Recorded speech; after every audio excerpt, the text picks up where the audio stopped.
അപ്പോൾ നേപ്പാളിലെ മലയാളിയായ ബോബി മൂവാറ്റുപുഴയിൽ നമ്മുടെ പൈങ്ങോട്ടൂരുള്ള വീട്ടിലാണ്. അപ്പോൾ അത് രണ്ടുപേരും കൂടെ ഉണ്ട്. ഒരു 2-3 ആഴ്ച മുമ്പ് അവരിവിടെ വന്നിരുന്നു.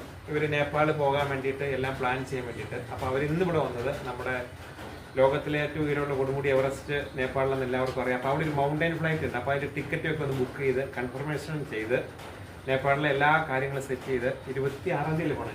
22-ാം തീയതി ഇവർ ഇവിടുന്ന് പോകും. അത് കഴിഞ്ഞിട്ട് 24-ാം തീയതി സുനോലി എത്തും. അത് കഴിഞ്ഞ് പൊക്ര, കാഠ്മണ്ഡു, അത് കഴിഞ്ഞ് അവർ ബീഹാർ കൂടി തിരിച്ചു വരും. അപ്പോൾ എല്ലാ കാര്യങ്ങളും സെറ്റ് ചെയ്യാനും അതിൻ്റെയൊക്കെ കാര്യങ്ങൾക്ക് വേണ്ടിയിട്ട് ഇവിടെ വന്നു. അപ്പോൾ ഇവരൊക്കെ ഇനി ഒരു നേപ്പാൾ യാത്ര, നമ്മുടെ മൂവാറ്റുപുഴക്കാരാണ്, ഇവിടെ തൊട്ടടുത്താണ്. അതുകൊണ്ട് ഇനി നേപ്പാളിൻ്റെ പൈസ മാറാനും ഇനി ബാക്കി വരുന്ന പൈസയ്ക്ക് എന്താ ചെയ്യേണ്ട എല്ലാ കാര്യങ്ങളും അറിയാൻ വേണ്ടി ഇവർ വന്നു. അപ്പോൾ എല്ലാ കാര്യങ്ങളും സെറ്റ് ചെയ്തിട്ട് ഇനി ഒരു നേപ്പാൾ യാത്രയ്ക്ക് ഇവർ ഒരുങ്ങുകയാണ്. അപ്പോൾ എല്ലാവിധ ആശംസകളും നേരുന്നു. അപ്പോൾ നേപ്പാളിലെ കാര്യങ്ങളൊക്കെ അറിയണമെങ്കിൽ ജസ്റ്റ് ഒന്ന് വിളിച്ചാൽ മതി, എല്ലാം പറഞ്ഞു തരാം. കാര്യങ്ങളൊക്കെ സെറ്റ് ചെയ്യണമെങ്കിലും ഒരു വശത്ത് നടക്കാത്ത കാര്യങ്ങൾക്കൊക്കെ വേണ്ടിയിട്ട് എന്നെ വിളിച്ചു കഴിഞ്ഞാൽ ഞാൻ എല്ലാം പറഞ്ഞുതരാം.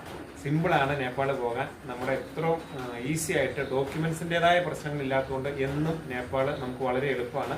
അപ്പോൾ അവിടുത്തെ കാര്യങ്ങളൊക്കെ എല്ലാവർക്കും അറിയാമായിരിക്കും. ഇനി അറിയാൻ പാടില്ലാത്ത കാര്യങ്ങൾ ചോദിച്ചു നോക്കുക. നേപ്പാളിലെ മലയാളിയായ ബോബി മൂവാറ്റുപുഴയിൽ നിന്നും നമ്മുടെ ഇവരൊപ്പം. അപ്പോൾ ഇവർ കുറേ നാളായിട്ട് നമ്മുടെ കൂടെ ഇങ്ങനെ പുറകെ ഇതെല്ലാം സെറ്റ് ചെയ്യണം. അപ്പോൾ എല്ലാം സെറ്റായി. ഇനി നേപ്പാളൊക്കെ കണ്ടിട്ട് വീണ്ടും തിരിച്ചു ഇവിടെ വരും. ഞങ്ങളുടെ കണ്ടുമുട്ടലുകൾ തുടരും. Thank you.